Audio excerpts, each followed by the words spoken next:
This is NRT's Dialogue. سڵاوتان لێبێ من توانم عوسمان لە ئەڵقەیەکی تری بەرنامەی دیالۆگا پێتان گەیشتمەوە. بابەتی ئەمەڵقەی دیالۆگ قسەکردن لەسەر دەرەنجامی هەڵبژارنەکانی تورکیا. بۆ قسەکردن لەسەر بابەتە سێ میوانی تایبەت ئامادەیە جگە لە میوانێکی هەمیشەیی بەرنامەی دیالۆگ. میوانە تایبەتەکانی NRT لەم جارەیە بریتیە لە کاک حەسەن ئەحمەد مستەفا چاودێری سیاسی بە خێراتنیتی گەرمێکین. کاگاسەوە سەردی ڕۆژنامەنووس بەخێرەوەی کاگاسەوە. هەروەها دکتۆر هاوە نێروەی مامۆستای زانکۆ بەخێرەوەی دکتۆر. لە میوانە هەمیشەکانی بەرنامەی دیالۆگی دکتۆر زانا ڕۆڤ لێرەیە بەخێرەوەی سەرچاو. زۆر سپاس. کا حەسەن با لە جەنابتەوە دەست پێ بکەین. دەرەنجامی هەڵبژارنەکانی تورکیا مەسیجی یەکەمی چی بوو؟ چی لێ تێگەیشتی وەکو کەسێک کە چاودێری لەسەر دۆخەکە؟ دەتوانین بڵین کە کوتلەیەک بەشداری پەرلەمان دەکات، کوتلەیەک بەشداری هەڵبژاردن دەکات، سەرکێشیەکەی کووردە، مەسیجەکەی کووردە بۆ تورکیایەکی دێموکرات، بەڵام ئەندام پەرلەمانەکانی هەمویان کورد نین. هەمویان خۆیان لە چوارچەوەی کووردە نابینەوە. ئەمە یەکێک لە سیمەهەرە دیارەکانە کە لە مێژووی تورکیا بۆ یەکەم جار دەبینی، یاخود لە مێژووی تورکیا لە دوای ئەوەی کە کورد بەشداری هەڵبژاردن دەکات، ڕسمی ئۆجەلان و ئەتاتورک ئاڵای حرەکەی کوردی ئەوێ و ئاڵای تورکیا بەیەکەوە بەرز دەکرێتەوە. ئەمە ئاماژەیەکی ڕوونە بۆ هەموو ئەو هێزانەی ئەوێن کە پێدا هەدەپە با بڵین، هەدەپە دەتوانێت سەرکێشی ئەم قۆناغە نوێیان بۆ بکات لەسەر ئەو بنەمایە زۆر بە عاقلانە زۆربەی دەنجی ئەوێ کۆ دەکەنەوە و تەواوی هاوکێشەی سیاسی تورکیا گۆڕان بەسەردا دێت دەیگۆڕن. ئەو گۆڕانە دەتوانین بڵین لەوێەوە خۆی دەبینێتەوە کە بە هەموو جیهان دەگوترێت بە ئەمریکا، بە ئەوروپا، بە ڕۆژهەڵاتی ناوەڕاست کە لەوێ هێزێکی تری فەرامۆشکراوەیە، ئەویش ناوی هێزی کوردەکان و دێموکرات خوازەکان و ئەلمانیەکان و ئەو هەتا ئەو ئیسلامیانەشە کە بەڕاستی لەگەڵ ئەم پرۆسیسەنین کە لەوێ پرۆسەی قۆرەخکردنی دەسەڵاتە، بۆیە دەبینی ئەم گۆڕانکاریە گەورەیە دروست دەبێتن. بەڵێ کاگێ زانە کە حەسەن ئیشارەتی بە شتێکی مهمە. ئەم جارە خیتابی هەدەپە ینی ئەوەی کە جیاواز بوو لەگەڵ با بڵێن جارەکانی پێشوە ئەوەیە لە خیتابێکی نەتەوەیەوە گۆڕا بۆ خیتابێکی دەوڵەتی فراوانتری سەرتاسەری کە هەموو با بڵێن ڕنگ و دەنگەکان لە خۆیان کۆبکاتەوە، بە تەنانەت لیستەکەشی زۆرێک لە خەڵکی تا بوو کە کورد نەبوون. هۆکاری ئەمە بۆ چێ گەڕێتەوە بۆ ئەم استراتیجا ئەم تەکتیکە بەکارێت لە خیتابێکی نەتەوەیەوە بۆ خیتابێکی پان نەتەوەی؟ بەڵێ تەبیعی ئێمە ئەزمونمان هەیە لە ماوەکانی ڕابردووە. ڕاستە بۆ منە بەهۆی کاریگەری ئەکپارتیەوە تا ڕادەیەکی زۆر بۆ منە توانراوە ئەو جەمسەرگەریە نەتەوەیە نێڵدرێت لە ناو تورکیایە، بەڵام لە بیرمان نەچێت لە پاڵ ئەمەیە هەندێک جار جۆرێک ئایدۆلۆژیای ئاینی لەگەڵ یا جێگەی گرتوێتەوە، کەواتە ئەو بەرەیەگرتنی کە لە ماوەکانی ڕابردووە هەبووە ئەربوونی هەبووە لە کاتی هەڵبژاردنەکانیشە، تەنانەت لە پێش هەڵبژاردنەکانیشە. بەنسبەت کوردیشەوە لە قۆناغەکانی ڕابردووە ئەو ئەزمونێکی تاڵی هەیە لەسەر ئەو پرسانە، بە تایبەتی لەسەر پێداگری لەسەر بابەتە نەتەوەیەتەکان. من بڕای من ینی ئەوەی کە زۆرێک لە میدیاکانیش باسی ئەوکەن تاکە شتێک کە جێگەی تێڕامان بێت لەم هەڵبژاردن پەیوەندی هەیە بە هەدەپەوە کە توانیوێتی لە هێزێکی بچووکی داخراوی لۆکاڵی لە ناوچەیەکی بچووکە جەمسەری گرت بێت فراوان بێتەوە بێت هێزێکی نیشتیمانی. یعنی بەڵگەش لەسەر ئەوە بەشێک لەوەی کە باسەکرێت ئەڵێن یەکێک لە هۆکارەکانی شکستی ئاکپارتی بۆ منە شاری ئەستانبوڵ بووە کە تایە ڕێژەیەکی بەرچاو کەمی کردو لە بەرامبەر سێرێکی هێزێکی وەکو هەدەپە ڕێژێکی بەرچاوە توانێت کە زیاد لە 1,200,000 دەنگ لە شارێکی وەکو شاری ئەستانبوڵا بەدیێنێت، کەواتە تەجاوزکردنی پرسێکی ئەوەی کە خۆت قەتیز بیتەوە لە ئایدۆلۆژیایەکە یاخود لە نەتەوەیەکە کاریگەریەکی سەرەکی هەیە. بەشێکی تری ئەم بابەتش ڕەنگە ئەوە کۆڵێت لەبەر خاتری خۆشەویستی زەید نییە، بەڵکو لە ڕقی عەمرە ئەم بیرۆکەیە دروستکراویش ئەوەیە کە نارەکانی بۆ نمونە هێزێکی وەکو ئەکەپا وان هەست کردووە کە ئەو دۆخە لە ماوەکانی ڕابردووە هەستەکەی بە ئاراسەیەکی دیاریکراوە، هەستەکەی وڵاتەکەی بەرەو ئاقارێکی دیاریکراو بردووە و ئەو هێزەکانی تریشی وەکو جەهەپە و مەهەپە وەکو بڵین تا ڕادەیەکی زۆر هێزێکی قەتیز دراون یاخود ینی حەسڕ بوون لە ئەجندەیەکی دیاریکراوەریەکان بە ئاراستەیەکی جیاواز. ئەوەی کە توانیتی وێنەیەکی جیاواز پێشکەشکراوە بوو کە ئەم هێزە هێزێکی گەلانی تورکیە، هێزێک نییە تەنها کوردکا بێتەوە لە کووردە و ئەمە ڕەنگە بە هەندێک پێوەری کوردی ئەگەربی تەقیم بکرێت بڵێ وڵا بۆچی بەشێکی زۆر لەو کاندیدانی کە حساب بوونەتە ئەندام پەرلەمان لە تورکیا کورد نەبوون، تورکێکیان دانا لە بەڵا، بەڵام ئەمە بوو بە نقطەیەکی قووەت بووی بۆ هێزێکی وەکو هێزی هەدەپا. لە پاڵ ئەمەشا ئەگەر ئێمە لە ماوەکانی ڕابردووە وەرگرین، یعنی ڕەنگە نقطەی ئینتیلاقی هێزێکی وەکو ئەکپارتی کە لە 2002 دەست پێ دەکات ینی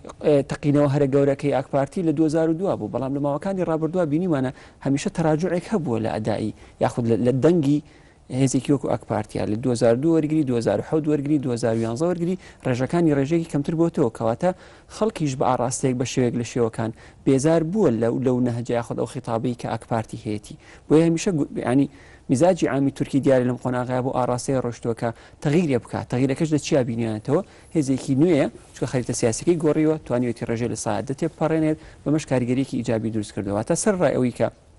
لایانی نەتەوەی تێگاوە ئەواتە ئەو بربەستانی شکان کە جەم سەرگرتن هەبوو لە پاڵ ئەوەشە بەڕاستی پەیوەندی هەبوو بە کەم تەرخەمیەکانی ئەکپارتیەوە کەوای لێکات ئەم گۆڕانکاری ڕیشەی ڕۆژ کاک ئەسۆس دەرەنجامی هەڵبژارنەکانی تورکیا چی خستەوە لە لای جۆنابەر بەڕێی من گەورەترین نەتیجەی کە لەم هێنە دەرەکەوێت ئەگەر وەکو کەسێک لە دەرەوە سەیریکەی نەگۆکو کوردیە تەحلیلیکەی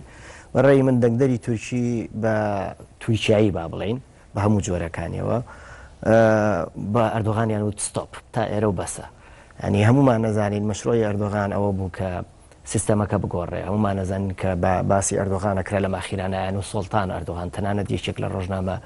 جیهانیەکان سوڵتان ڕەجەب تەیب ئەردۆغان لە بەرامبەر سەلاحەدینی کوردیا دۆڕاندی دەلالەتێکە لەوەی کە هەموو دنیا ئەیزانی کە ئەم کابرایە خۆی و حیزبەکەی ئەیانەوێ سیستەمی وڵاتەکە دەستکاری دەستور بکەن یعنی لە پێناوی ئەمە ئەردۆغان هەموو بنەما ئەخلاقی و یاساییەکانی پۆستەکەی خۆی پێشێل کرد ینی بەپێی دەستوری تورکیا سەرۆک کۆمار بێلایەنە نابێ هیچ علاقەیەکی ڕسمەن ئیستیقالەکە لە حیزب لەودا زەیەوە کە بێ بەسەر کۆمار و لە بینی لە ململانەی حیزبەکانە ڕسمەن نابێ هیچ دەورێکی هەبێ بێگومان هەر شتێک هەر ئەبێت بەڵام بەو ئاشکرایی ئەردۆغان لە تاریخی تورکیا با بڵێن لە سەردەمی دروستبوونی فراحیزبیەوە لە تورکیا ئەوە نەبینراوە خۆی مەدان بە مەدان و شار بە شار بگەڕێ لەگەڵ ڕئیس وزەراکە دیعاە بۆ حیزبێکی دیاری کراوکە هەمومان نەزانین چاوەڕێ ئەوەیە کرد 400 کورسی بێنێ و بە ئاسانی سیستەمەکە بگۆڕێ بەبێ ئەوەی هیچ ئەترازێکە بێ بە تەسەوەری من ئەمەی کە ڕوویە کاردانەوەی بوو بەرامبەر ئەو نەهجاوە ئەو مەرامەی کە ئەردۆغان هەیبوو بەنوع لە نوعەکان بە تەسەوەری من سەرکەوتنی هەدەپە بێژگەلەوەی کە بە دڵنیاییەوە زیرەکیەکە لە خۆستنەوەی ئەم وەزعەیە هەموو عالەمەی زانی کە ئەم وەزعە هەیە بەڵام بەڕێی من زیرەکی هەدەپ لەوەیە بوو کە ئەمەی بەکارهێنا چکە هەمومان نەزان مەترسیی زۆر گەورە هەبوو لەوەی کە هەدەپ لە سادەکە نەبڕێت بۆ ئەگەر بەڕاستی ئەگەر احتیمادی تەنها لەسەر دەنگدەرە کوردەکانی بکردای ڕنگ بوو نەتوانێت بیبڕێت بەڵام هەدەپ زۆر زیرەکانە ئەم وەزعەی قۆستەوە یعنی شاراوەنی هەمووتان بینیوتانە زۆربەی ئەوەی کە لە ئینگلیزیا پێڵەن ئۆپینیەن میکەرز ستون نووسە بەناوبانگەکانی تورکیا لە ڕۆژنامە گەورەکانی تورکیایە نەک بە ئاشکرا پشتیوانیان لە هەدەپا کرد لەبەر ئەو خیتابەی کە هەیبوو بەڵکو داوایان لە خەڵکە کردنی بۆ بنیانی چەنگی چاندارە نازانم چاڵی شارە چێ ئەنواعی ناوی گەورە گەورە کە ساڵانێکی دوور و درێژە ینی تەسیریان لەسەر ڕایگشتی تورکی هەیە بەڕای من بێجگە لە خیتابەکە و بێجگە لەم وەزعە بەشێکی ئەم بۆچی لە ناو حیزب ئۆپۆزیسیۆنەکانە هەڵیان بژار دەنگمەن بە هەدەپا بەشێکی حساباتێکی ماتماتیکیە هەمومان ئەزانین جا هەپا یعنی شعبیەتی لە ناو تورکیایە محدودە ینی با نەڵێن محدودە معلومە شتێک کەم ئەکا شتێک زیا ئەکا ماهەپە بە هەمان شێوە لەبەر ئەوە تەنها ڕێگەیەک کە بیتوانێت بە حەقیقی ڕێگە لە ئەردۆغان بگرێ ئەم لە سەعادەیە بوو چونکە ئەم لە سەعادەیە ئەگەر نەیهێنایە هەموو دەنگەکانی ئەمان دیسانەوە بەپێی ئەو یاسایی کە یا هەڵبژارنەی کە لە عێراقی شەروایە زۆرترین دەنگە چێ بۆ براوی زۆرترین کورسی هەموو حساباتەکان ئەوەی پیشان ئەیە کە مەهەپە و جەهەپە ناتوانن ڕێگری لەم کارە بکەن تەنها ئەمەلێک هەبێ بۆ ئەوەی کە ببێ بە بەربەست لە بەردەمی ئەردۆغانە ئەوەیە کە هەدەپە بتوانێت لە سەعادە تێپەڕێنێ و بچێتە ناو پەرلەمانەوە دەنگەکان نەفوتێ بەڕێی من ئەمە ئەو شتەیە بەڵام بە دڵنیاییەوە ئەگەڕێمەوە هەمووان نەکەوێتەوە کە هەدەپ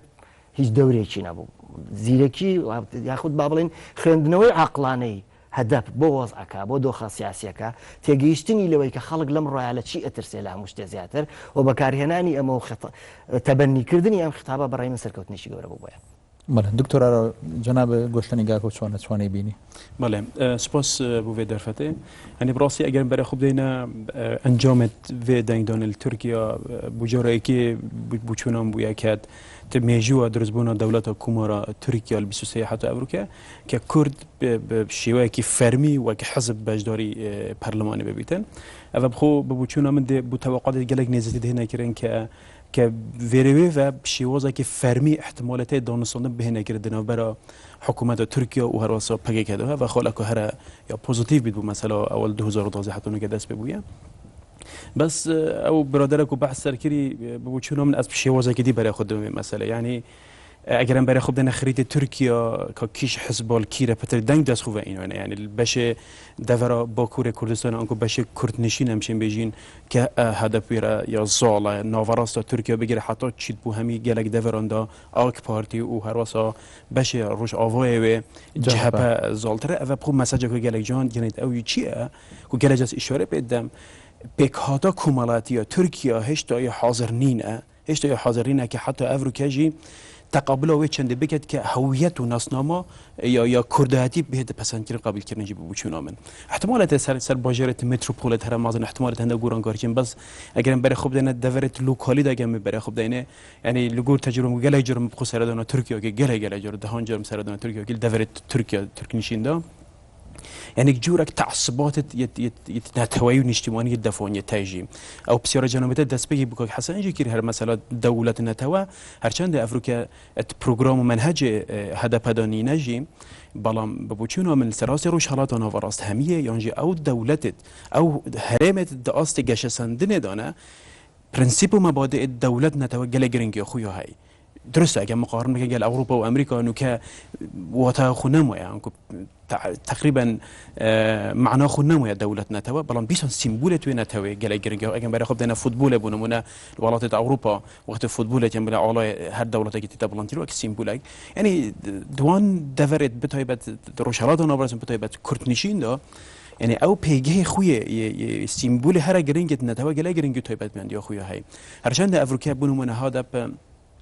برای که هندک سیمبولت گشتیت اجتماعی سراس ترکیه داشت یا گلک دنگ و دست خوب بینیجی بالام وی معنی جناگه هنیتن وی معنی جناگه نه که هدف یا بوی پارتکا یا گشتی یا ترکیه سراس همی ترکیه دا چون که پیکادا کمالات یا ترکیه هیچ حاضر نینه تقابل هنده گورانکاری و چاکسازی رفرم بگردم راستی بتای بس سر مسئله اتنیک جدا بتای بس سر مسئله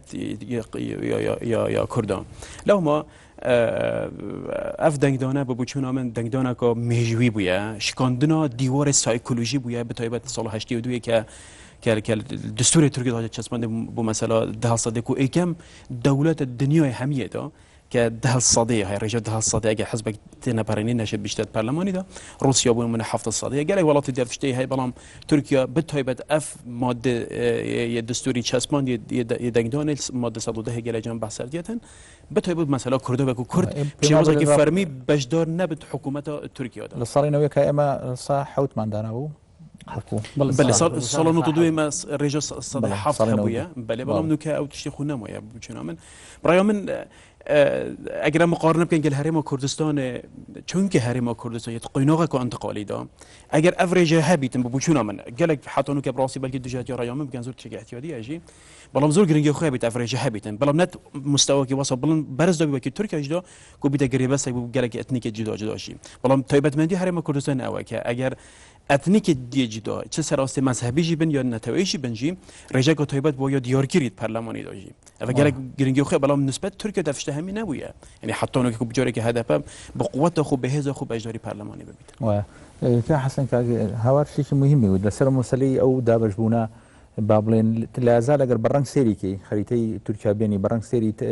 دنگاني بابلين دنگاني بارتكام كي ابيني تقريبا جورك لا جمسرجيري هي لنا وشكانا مع علامه تاسا بارتي شي اجتماعي بابلين وانيه كلسم اساسي هولاتي بون خلشي تركيا معاملي لقلابكا سيركي يعني لملا هدفا لخورهالاتي تركيا دنگنا كسيري دنگكاني جوهفا كي كالساحل الغربي تركيا دنگنا همو شارانه كبشي هر زوري سياحت وبشي زوري كرانوي بابلين كومالاتي وسر بحر همو هنانيته علامتي وي تا ئێستا جۆرێک لە ڕەنگەکان بوو شوێت تێکەڵ نەبوون کە پێویستە لە وڵاتێکی دیموکراسیا تێکەڵ بێ. ڕاستە بەحقیقەت تەسبیتێکی جوانە مەسەلەی دابەشبوونی ئەو پارتانەی ئۆپۆزیسیۆنی تەقلیدی و هەتا کوردەکانیش با بڵێین هەرێکە لە سنوورێکی جوگرافی دیاریکراودا بەڵام جگە لە ڕێشەی لە سەدادە کە ناچمەوە سەری باسکرا یەکێک بوو لەو گرفتانەی کە پارتە کوردیەکان با بڵێین دەنگەکانیان بە خەسار بچێت نەتوانن هەمووی کۆبکۆنەوە ڕێژەیەک بێنن کە نەخشەکە بەم شێوەیە دیار بێ خاڵێکی تر بەلای دەنگدەری تورکیاوە لە چەند ساڵی ڕابردوودا جێگەی سەرنج و بایەخ بوو ئەویش ئەوە بوو کە لە 80 ساڵی ڕابردوودا مێژووی کە باسی دەکەین خەڵکی تورکیا زۆر برسی بوو پێویستی بەنان بوو ئەسڵەن میدڵ کلاس لەوێ نەبوو لە وەزعێکی ئابوودی زۆر خراپدا بوو کە لە 2002 ئەردۆغان دێتە سەردەسەڵات 12 ساڵە تا بڵین ئەم هەڵبژاردنە حکمی تورکیا دەکا دیقەتی سەرەکی لەسەر ئابووریە ئیدی لەوێ ئەوەی کە دەبێتە دەنگدەری سەرەکی ئەم پارتیا میدڵ کلاسەکەیە ئەوەی ڕۆژانە پێویستی بە پارێ بۆ خوێندی منداڵەکەی بۆ نەخۆشخانە بۆ هەموو پێویستیانی ژیانی شتێک دروست دەکات کلاسێکی ئابووری دروست دەکات کە لە 1970 دەنگەکان بوو بە ژێری هەندێک سەرژمێری لای من هەبوو بەردەوامەکو زمانەتێک لە گیرفانیدا بوو هەموو جارێکە انتخابات تەواو دەبوو ێوارە تەماشا نەخشەکەمان دەکرد هەمووی دەبوو بە ڕەنگی ئاک پارتی لەبروی هەموو ئەو خەڵکە بوون کەنانی پێویست بوو نەک شوناسی پێویست بوو نەکو مەسەلەی ئەلمانیەتی پێویست بوو من لا یەکێک لە کۆنفرانسەکان لە ئیستانبول برادێکی مەهاپەمبینی وتم دەنگ بەچێ دەدەی جارەکەی پێشوو وتی دەنگ بە ئاک پارتی دەدەم وتم بۆ ئەوتی لەبەر مناڵەکانم بەڵێ مەهاپە بوو زۆر تونندڕەون یعنی ئەوەی ئارمی گورگەکانیان هەیە ئەمە تا ڕادەیەک ئەوەی دەکرد مەسەلەن ڕەهەڵبژاردنەکەی پێشوو مەوسمی دەنگدان بۆ جەهەپەی زۆر سەخت بوو بەشی زۆریان لە ناوچە سیاحیەکان بە جوێرەی باس کرد دەنگیان نەدا کوردەکان دەنگیان دەفەوتا لەلایەکی تریش دابەشبوونێکی سیر لە نێوان کوردەکان و ئاک پارتی هەبوو مەسەلەن ئەگەر لە خەریتەکە وەربینەوە بۆ وەڵامی پرسیارەکەی جەناب تەماشا دەکەی جەهەپە لە کوردستان بای کردووە کۆتایی پێ هاتووە بۆیش بەلا هێندە خەڵکەوە گرنگە بەشداری حکومت بکە بۆی لە پێناو ئاکتیو بوونەوەی لە منتیقە کوردەکان هەندێک چاڵاکی بکە ئەگەر بیکە بەنسبەت جەهەپە بەنسبەت ئاک پارتی لە کوردستان وەکو حیزبێکی ئیدۆلۆژی مایەوە مثلا من جاری تریش لەوانەیە باسم کرد بێ میلەتی کورد لە باکووری کوردستان بەردەوام بە مەسەلەی ئیسلامی سیاسی گیراوە تورێک خیبرەیەکی تاریخی هەیە لەسەر ئیشکردن لەسەر ئینسانی کورد لە ڕێگەی ئیسلامەوە هەر لە سەردەمی عوسمانیەکان بگرە هەتاکو دوایین ساڵەکانی پراسوتی عوسمانی و مەسەلەی بەکارهێنانی دژی نەتەوەکانی دیکەش وەکو ئەرمەنیەوانە هەتا دەگات بە سەردەمی کۆماری نوێ هەتاکو دەگات ئێستا 72 نوێنەرمان لە یەکەم مەجلیسی گەورەی نیشتیمانی تورک هەبوو کورد بەڵام هەموو لەسەر ناوی ئیسلام و ڕێز ئەشیرەت و شێخ و ئەوانە چوبوون لەگە ڕێزم داعنی کە دەڵێم ئەوان بە مەبەستی سیاسیشی لەسەر دەکەن بۆی ئاک پارتی جارێککە بوو بە حیزبێکی کوردیش لە کوردستانەکەی مثلەن دەبینی ئەو ماڵە ئاک پارتی ئەماڵە لەگەڵ کوردەکان بۆیە ناوێک ناڵێم هەر ڕۆژە ناوێکیان هەبوو لە ڕووی ئیدۆلۆژی و مناقشەی دەکرد ئەوە یاک پارتی باوەڕی بەشتەکانی خۆی هەبوو دەبینی مثلەن لەوێش لەسەر حیزبایەتی لەسەر ململانی حیزبایەتی ئاک پارتی ئامادی لەدەستدا نەیدەویت هیچ بۆ ئامەد بکە ڕێژەی لەگەڵ کوردەکان وەکو یەک بوو هەڵبژاردنەکانی پێشووتریش بەڵام هەر شتێکی کرد بۆ بە قازانجی سەرۆک شارەوانی ئامەتەوە دەبێت هەر پشتگوێی خست سەرنجام ئەوەی کە خەریتەکەی ئەمجارە گۆڕی ئەو زروفە ئەمنیە لە ڕۆژهەڵاتی ناوەڕاست دروست بوو مەسەلەن لە یەک ڕۆژ بۆ نمونە وەکو نمونەیەک 5,000 ئەندازیاری تورکی لە لیبیا پاشەکشە دەکات بە لیبیا و بە قەتەڕ و بە مەسر 15,000 ئەندازاریان دێتەوە تورکیا وە کرێکاری دیکەش بە هەزاران ئەو سەرمایی کە دەچوو بە ئەو میدڵ کلاسی بەردەوام وەکو هێزێک لە پشت ئەردۆغان بوو نەما ئێستا ئابووری تورکیا گەلێک خراپە بەڵام کەس لە بە زروفە سیاسیەکە تەماشای ناکە لەم کەمپەینە خیتابی سیاسی ئەردۆغان و ئەردۆغان خۆنە دەبووەکو کاگاسۆ باسکرار خیتاب دەچوە بە ژێرەی دەستور سەرۆکۆمار بووینە بەس ئەردۆغان شکە چۆنا کەمپەینەکە و داود ئۆغڵوش هیچیان باسی ئابووریان نەکرد ئیتر کە باسی ئابووری لە گۆڕنەما کارتەکە لە سێزی سەرەکی دەرچوو کەواتە خەڵکە دەگەڕێتەوە سەرچی شارە پیش سازەکان باسی ئەلمانیەتی خۆیان دەکەن بەڵام ناشیانەوە دژی مەهاپەی بنچکە وەکو باسەیکرا دەنگەکان نەڕۆن مەهاپەی لە سەدادەیەکە کەمتر بێنە دەنگەکانیان ئەڕۆن کوردەکانیش تێگەیشتن ئەو کوردانەی مەبەستم کە پێشتر دەنگیان بەنان دەدا تێگەیشتن وەڵا نانەکەش نەمایی تر خۆ ئێستا میدڵ کلاسەکەش وەزعی خراپە بۆیە ئەمە ئەوانە هەموو فاکتەری ئەوەی بنکە جوگرافیاکە بەم شێوەی لێبێتەوە واتە ئاڵای نان ئاڵای میدڵ کلاس ئاڵای یەشیل سەرمای سەوز ئەوەی بە زۆری لە میسر و لە قەتەڕ و لە لیبیا و لە وڵاتانی عارەبیەوە دەڕۆیش بۆوێ هەموو شتێکی لە بەرچاوی خەڵکەکە لە انتخاباتەکانی پێش و ڕەش کردبەوە هەمویان ئاڵای ئابووری ئاڵای ئەو کلاسە ناوەندیان هەڵدا بوو داگیرایتر هەرکەس ئاڵای خۆی بەرز دەکات کوردەکان ناوچەکانی خۆیان خیتابەکەشیان بە شێوەیەکی عاقلانە گرێ دەدەن لەگەڵ لایەنەکانی دیکەی ناو تورکیاوەکو باسکرا ئەم شتە دروست دەبێت بەس بەڕێی من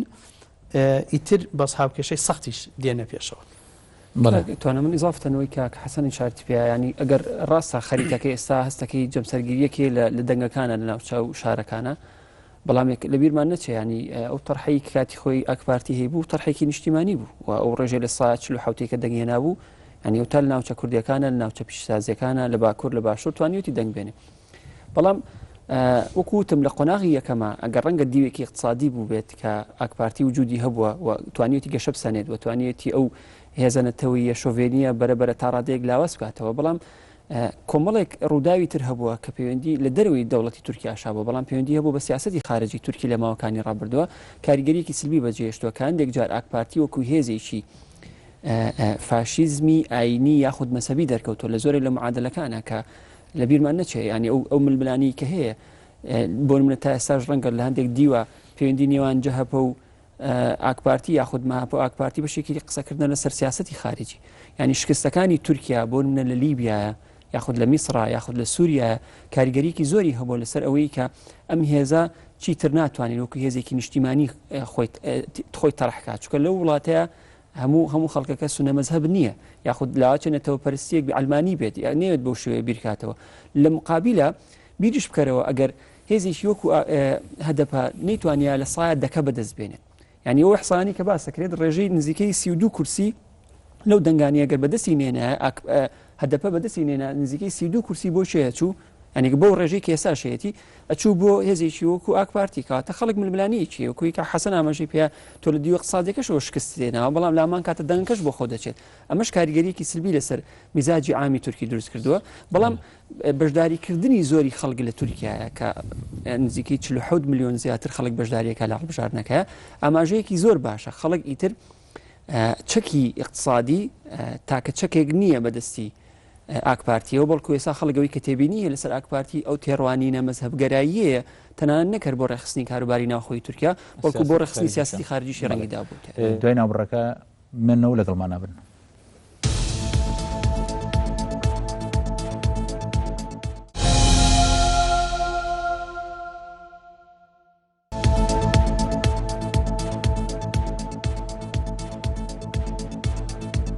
جارێککە سڵاو بەردەوامی لەگەڵ میوانەکانم بۆ قسەکردن لەسەر دەرەنجامی هەڵبژارنەکانی تورکیا پێش ناوبڕەکە قسە هەبوو لەسەر قسەکانی کاکزانە بەڵێ من ڕاستیەکەی قسەکردن لەسەرەوەی کە بۆچی ئەکپارتی وای لێ هات ئەبێت من پێم خۆشە قسە لەسەر ئەمە بکەین چکە هەندێک ڕاستیمان پێڵە ئەکپارتی کە هات یەکەم شتی ئەوە بوو کە باسی دیفاعی لە ئازادیەکانە کرد داکۆچی لە مافی مواڵتەنا کرد باسی سەروەری یاسایە کرد باسی جاکردنەوەی دەسەڵاتەکانیە کرد باسی دوورخستنەوەی دەسەڵاتی جێشیە کرد لە ناو کایەی سیاسی و لەم ڕۆژەوە بەڕاستی هەنگاوی جدیشی لەمانە ئەنا بەڕاستی بۆیە زۆرێک لە لیبراڵەکانی تورکیا پشتیوانیان لێ کرد هەرچەنە ئەم حیزبێکی ئیسلامی بوو بەڵام خەڵکی لیبرال و دیموکرات هەبوون ئەوانەی کە مەسەرەن لەم هەڵبژاردنەیە داوایان لە خەڵکەکردن بم بە هەدەپە زۆرێک لەوانە پشتیوانیان لە ئاکپارتیە کرد لە سەرەتایە بەڵام هەموو ئەمانە من بۆیە باسی دیوە اقتصادیەکەی ناکەم چکە برادران زۆر بۆوردی باسییان کرد هەموو ئەمانە هەنگاو بە هەنگاو پاشەکشیان کرد ینی ئێستا کۆمەڵێک خاڵ لەسەر ئەکەپە و ئەردۆغان هەیە کە هەمووی عکسی ئەو ئیدعایانەیە کە لە سەرەتاوە دەستی پێکرد بۆ نمونە پاکێجێکی بۆ سیستەمی دادوەری تەقدیم کرد کە بە تەواوی دادگاکان ئەکا بە ملحەقی حکوومەت عند دەسەڵاتی دادوەری دەسەڵاتی تەنفیزیەوە شەڕی ئەردۆغان لەگەڵ میدیاکانە ینی هەمومان ئەزانین شەڕێکی دوور و درێژە ینی ڕەنگە لە تێرمی دووهەمی دەسەڵاتگرتنە دەستیەوە دەست پێکە هەتا ئەم ڕۆژ ینی ئاخر نمونەیانەوەیە کە جەریدەی جمهوریەت و چەنگیز جاندوندار ببوورە جاندوندار کە ڤیددیۆی تیرەکان بڵاوەکەنەوە کامیۆنەکانی کە چەگە بن بۆ داعش و بۆ جەبهەی نووسرا عنی خۆی بە شخصیەتە سەر تەلەڤیزۆنەڵێ ئەمە جاسوسیە و ئەبێ بگیری ئەم کابراایە يعني إضافة بو وضع اقتصادي كي همو أمانة یەکێک لەو شتانەی کە گلەیەکی ئێجگار گەورە لەسەر ئەردۆغان هەبوو لە ناو ئەو کەسانەیە کە بڵین تورکیا وەکو یەکەیەکی وڵاتێکی یەکگرتووە دروستکردنی ئەو جەمسەرگیریە بوو. یعنی من ئەوەی کە ئەم خوێندەوە لە میدیای تورکیا مثلەن لە مزگەوتەکانە بە خەڵکیانەوە مەلایەن هەبوو وەکو چۆن لای خۆمان ئەو شتانە بەکارێنە مەلایەن هەبووە بە خەڵکی وتوتی ئەوەی دەنگ نەیە بە هین کافرە بێ دەنگ بە ئاکەپە نەیە یعنی بە کورتیەکەی ئەمە بەرەی ئیمانە ئەوە بەرەی کوفرە یعنی بەشێک لە ئەو دروستکردنی ئەو جەمسەرگیریە توندا بۆ زانیاریتان دوێنێ پێشوازیی زۆر گەورە لەو خطابەی ئەردۆغان کرا کە مثلا وەکو قبولێک بۆ نەتایجی انتخاباتەکە و پاشە کشەیەک وەرگیرا لە ناو میدیای تورکیا کە ئەڵێ ئەبێ هەموو حیزبەکان بەرپرسیارانە ڕفتارکردووە منیش بە پێی دەستور و بە پێی یاسا مامەڵاکەم تەمانەمە قسەیەکی ئیجابیە لە وەختێکی متەوەترە بەڵام عملیەکەی لە مستەقبەلای بینیم زانێ ئایا فعلەن ئەوە ئەکاتیان نایکە بە کورتیەکەی کێشەی گەلێک گەورە سوالی گەلێک گەورە لەسەر ئەردۆغان هەبوو بۆیە بە تەسەوری ئەردۆغان و ئەکپارتی هەبوو بۆیە بە تەسەوری من ئەمانامی بەشێکن لەوەی کە خەڵک ڕووی لەوەرجێرا. بەڵێ دکتۆر بەپێی بابلن نەتایج انتخابات تا ئێستا ئەکپارتی مڕەشەحەکە حکوومەت پێک بێنێ لەبەری لە سا چلۆ قسووری دەنگەکان یە ناو هێزی باڵادەسە و ئەو دەسەکە بمفاوازات و ئەو 45 ڕۆژ لەبەر دەسایە بۆ تشکیلی حکوومەت. یەکەم لە دوانی سەلاحەتی دەمرتاش دوای کۆتایی هاتنی دەرەنجامی هەڵبژارنەکان یا با بڵێن دەرچوونی دەرەنجامی هەڵبژارنەکان وتی بە هیچ شێوەیەک ئەمە هاوپەیمانی دروست ناکەین لەگەڵ ئاکپارتیە. ئەمە دوو خوێندنەوەی بۆ کرا خوێندنەوەیکی یەکەمیان ئەوەلی وای بۆ کرا کە ئەمە لە دوانێکی سەریعی ئینفعالیانەی نامەسوولانەیە لە سیاسیەکەوە کە تازەیە لە بوارەکەیە کە زوو دەرگای مناوەرە لەسەر خۆی داخا و بوار نایە کە یاری سیاسی بکە لە مەیدانەکەیە. لە دوانێکی کەش وا تەفسیر کرا کە هەدەپە پێشوەخت بڕیاری یاوە کە دەوری هێزێکی ئۆپۆزیسیۆن لە ناو پەرلەمانە ببینێ و بەشێ نەبێت لە دەسەڵات لە ئەم قۆناغی تورکیا دیارە ئەمە لە بەرژەوەندی خۆیانە بە پێی تێگەشتنی خۆیان. جەناب ئەم شتە چۆن نەبینی؟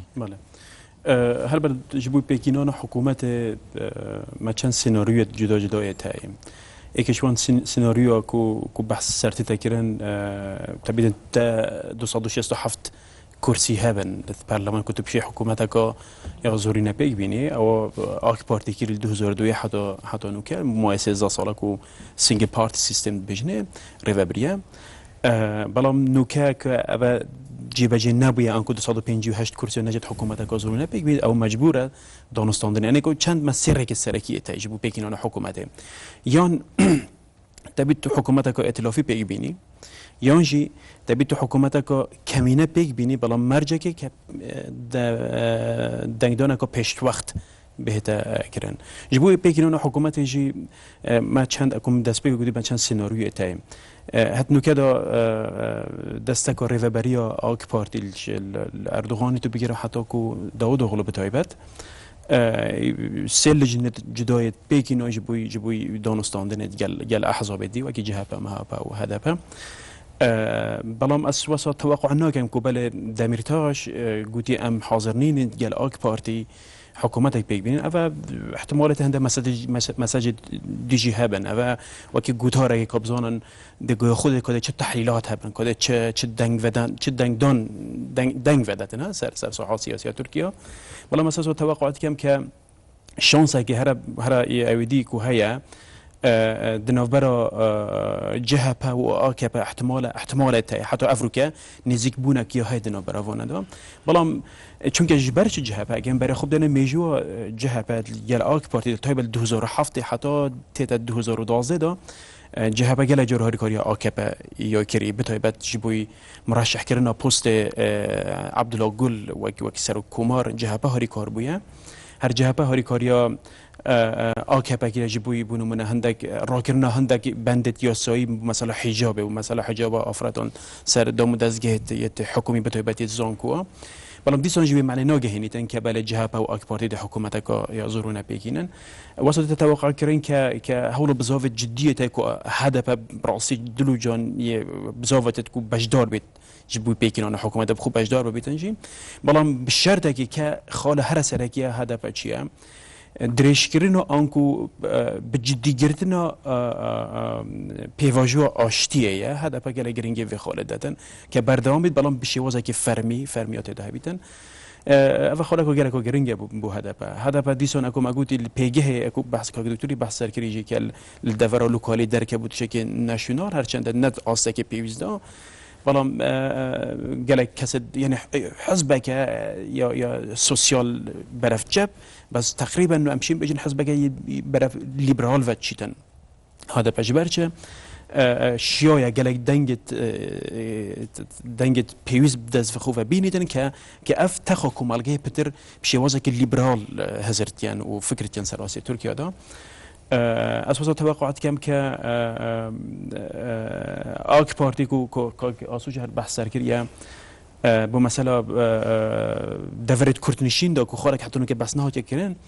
بوچی آک پارتی افریقا او ریجا دنگ دانا کم دست خوبه اینویا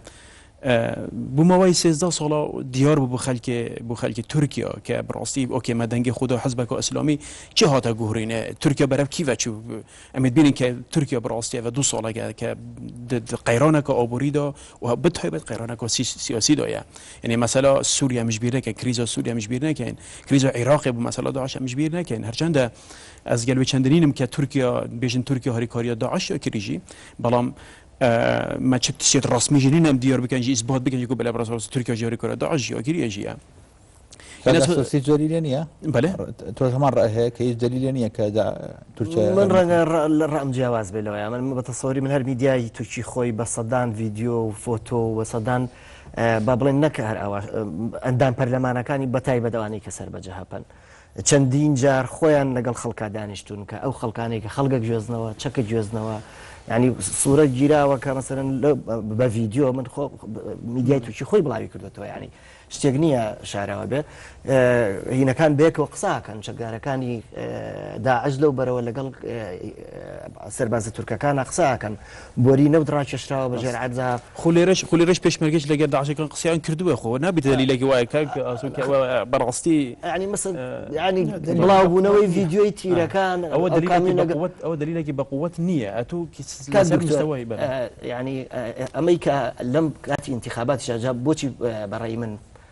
ئەردۆغان زۆر تووڕە بوو لە جەریدەی جمهوریەتی و جاندوندا چونکە لە کاتی حملەی انتخاباتیش بوو وە گەلێک چاودێر پێیان وا بوو کە ئەمە تەئسیری هەبووە لەسەر ڕەوتی دەنگدانەکە لە تورکیایە بڵاوبوونەوەی خۆت ئەزانی 2 ساڵ لەمەوە بەرکەی بوو 2 ساڵ لەمەوە بەر بوو ئەگەر باش بیرم بێ شەڕێک لە بینی میت و جەندرمەیان ڕوویدا لەسەر حدود جەندرمە مەجموعەیە کامیۆنی ترێلەی گەورە گەورەیان ڕاگرت نەیان نەزانی ڕۆی بۆ سووریا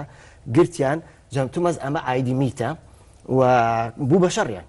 دوایی کەشف بوو کە ئەمانە ئەو شتانن کە ئەچن بۆ ئەودی و بۆ سووریا و ئەوان وتیان نەخێرەمە هینی ئینسانیە یارمەتی ئینسانی ئەینێرین حکوومەت ئیجراءاتی چی بوو بەرامبەر بەم ڕووداوە هەموو ئەو جوندی و زابطانەی کە کامێنەکانیان ڕاگرت و ترێلەرەکانیان ڕاگرت هەمیاندان بەدادگا هیچیان لەگەڵ میتەکان نەکرد بەس کاگاس تورکیانەیە شاردەوە یارمەتی معارزی سووریا لە بیدایەتەوە بەڵێ بەڵام ئەو شوێنەکەی کە ئەچێتە شوێنێک کە بەدەستی داعشەوەیە ینی تۆ سنووری لەگەڵ هاوسنووری لەگەڵ داعشە ئەوەی کە باسی یەکەم جمهوریەت بڵاوی کردەوە ئەیان و تیرەکان هیچی تیانە بۆ هینی ئینسانی بووە ڤیدیۆکەی بڵاو کردەوە کە هەڵی ئێنەوە چەکی سووک و چەکی ناوەندی تایە یعنی بە تەسەووری من هیچ گومانێک نییە لەوەی کە جۆرێک لە پەیوەندی جۆرێک لە پشتگیری لە بینی دەوڵەتی تورکی بەو شێوە نهێنیە و لە ڕێگەی میتەوە لەگەڵ تۆندڕەوەکانە لەگەڵیشیانە داعش هەبووە و هەیە بەڵام لەژێر زەختی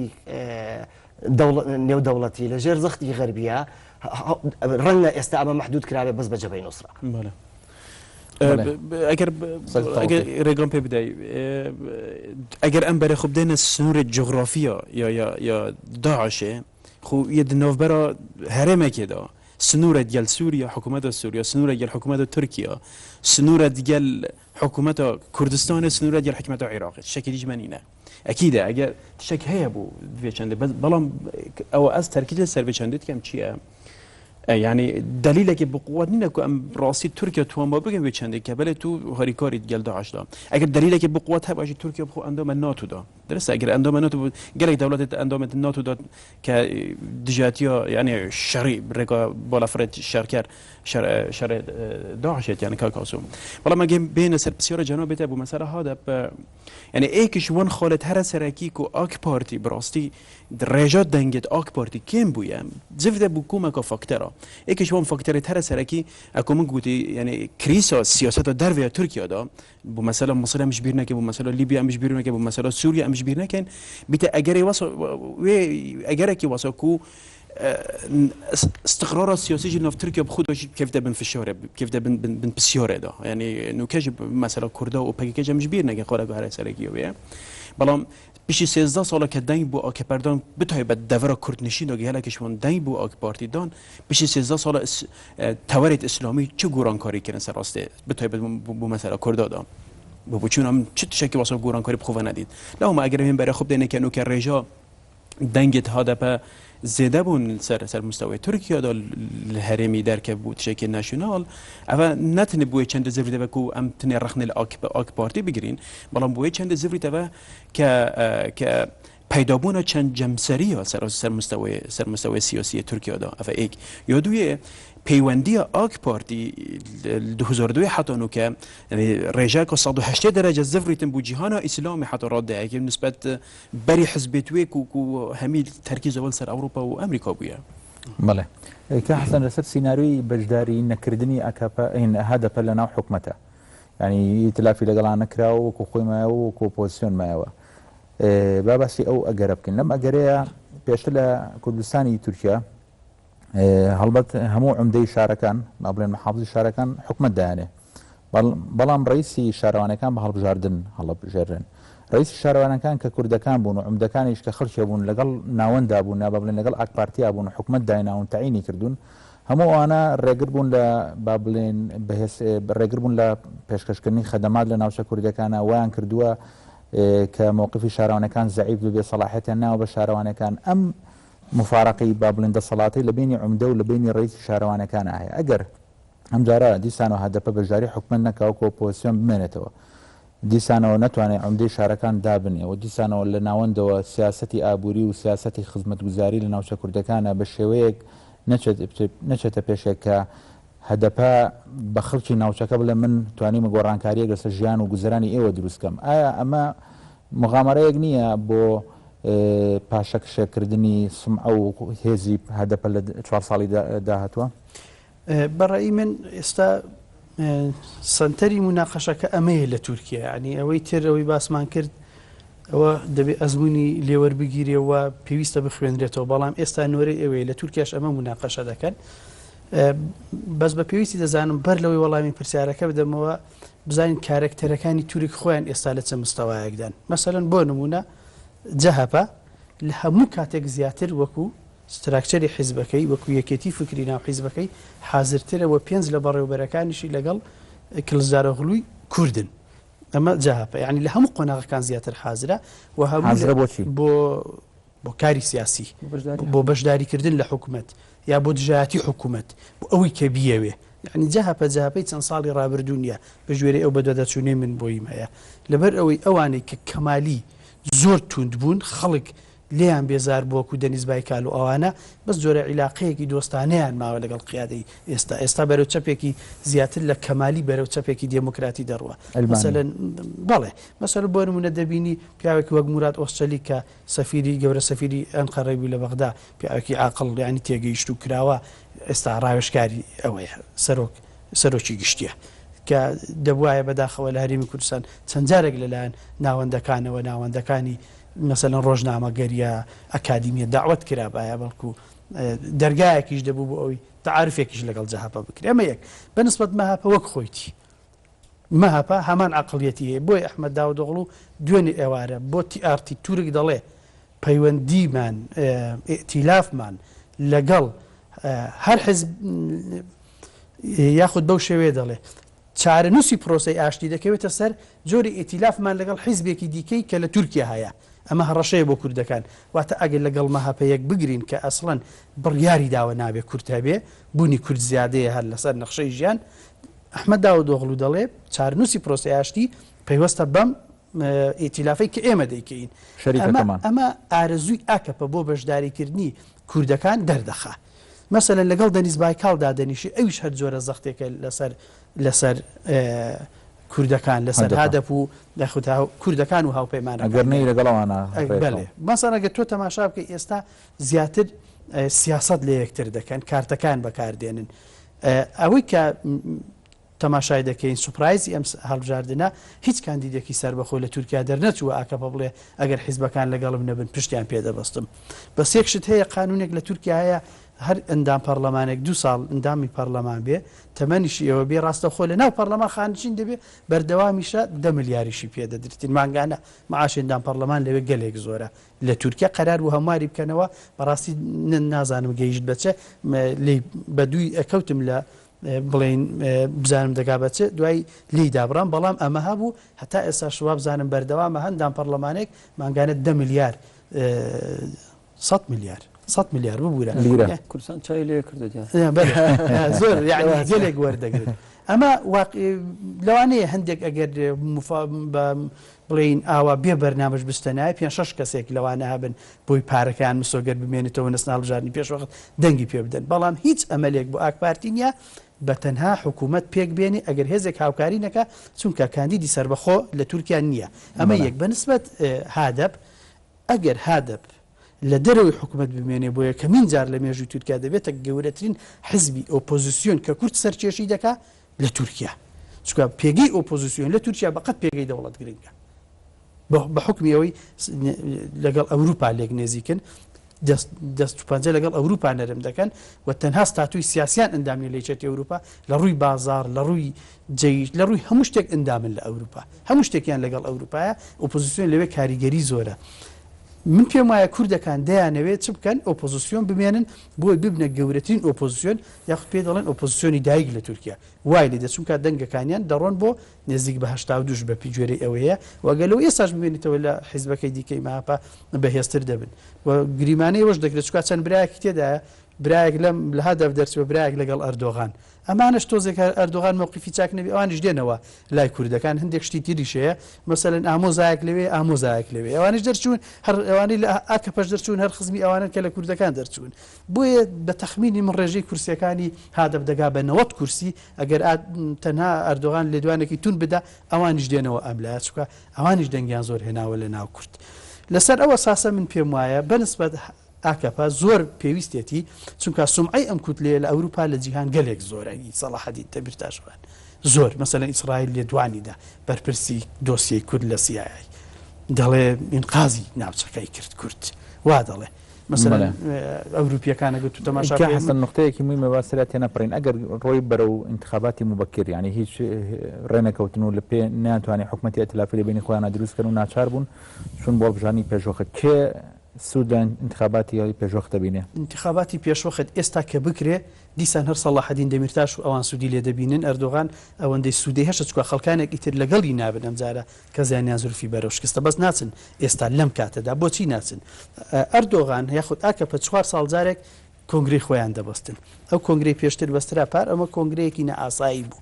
بەس ئەم مانگی هەشت ئەم ساڵ کۆنگرە دەبەستن لەم کۆنگرەیەدا ئاکەپە ئاخر ئەمیش مەوزوعەکە ئاکەپە دەبێ مەقسەدمان پارتی داد و گەشە پێدان کە ئەحمەد داودۆغڵو ئێستا لە جێ ئەردۆغان سەرکردایەتی دەکا ئاکەپە دەبێ ئاکەپە لەو کۆنگرەیەدا چارەنووس خۆیەک لا بکاتەوە چکە باڵەکانی کێشەیان هەیە هەم بەڕێز داودۆغڵو هەمیش بڵند ئارنج هەمیش ئەردۆغان هەمیش هەموو ئەو ئەوانەی لەوێن کێشەیان هەیە